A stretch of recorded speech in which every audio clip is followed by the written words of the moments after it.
Ed Sheeran keeps getting sued, and whilst he won his latest trial, he previously said he'd quit music altogether if he lost.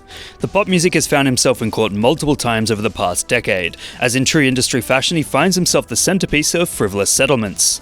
Last year he had to sing Shape of You to prove his track was not ripped straight from a lesser-known artist's tune, and recently an ongoing court battle with the co-writer of Marvin Gaye's song Let's Get It On, Ed Townsend, the state has caught the eye of the media thanks to his song Thinking Out Loud's alleged similarity to Let's Get It On.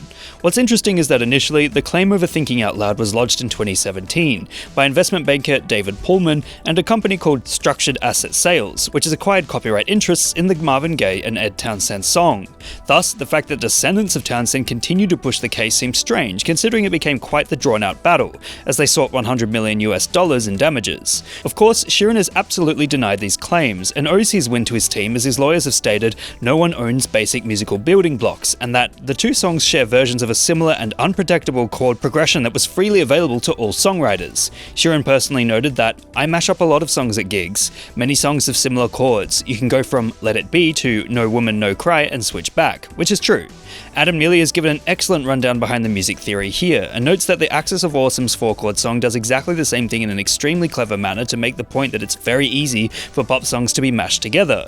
Notably, what's happening here is that Ed Sheeran has written a pop ballad, and Marvin Gaye has written a pop ballad, and as such they are bound to have similar harmonic progressions. So why is this happening, and why does it turn out that it's quite a common occurrence in show business? Well, as it turns out, suing can be a pretty profitable venture if the other party doesn't want to deal with the hassle of court cases and drawn-out legal battles. Of course, you might be wondering if other musicians are going through exactly the same process as Ed Sheeran here, and of course, you'd be right. Katy Perry famously got sued in 2014 for millions to a lesser-known Christian rapper by the name of Flame, as he claimed that her song Dark Horse was similar to his own work. And at that time, a jury initially agreed and asked her to pay to the tune of $2.8 million. That is, until 2022, when this decision was overturned.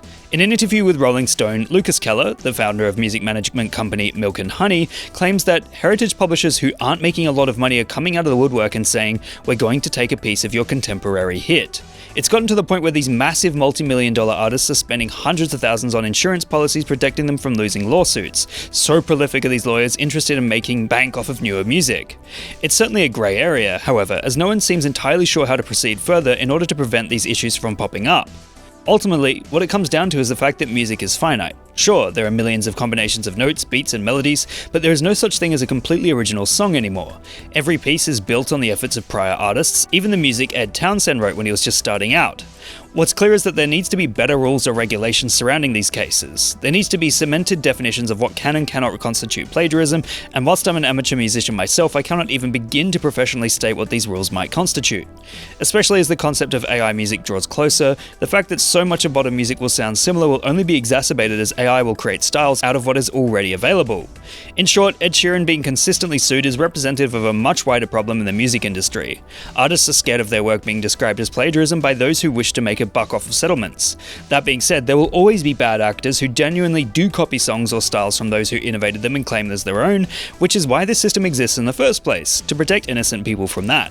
However, it's clear the law is not yet caught up to the fact that there are only so many combinations of musical elements that can be made, as well as that anything new is only such because it was inspired by older art. The fact that Ed Sheeran claims he would have quit playing music altogether if he lost this case is a bold one, but it's easy to understand his frustrations. Here's hoping these problems will be a thing of the past in the near future, especially as AI music takes off and scrapes history's entire library of musical building blocks to concoct its own creations. See you next time on Lessons in Internet Culture.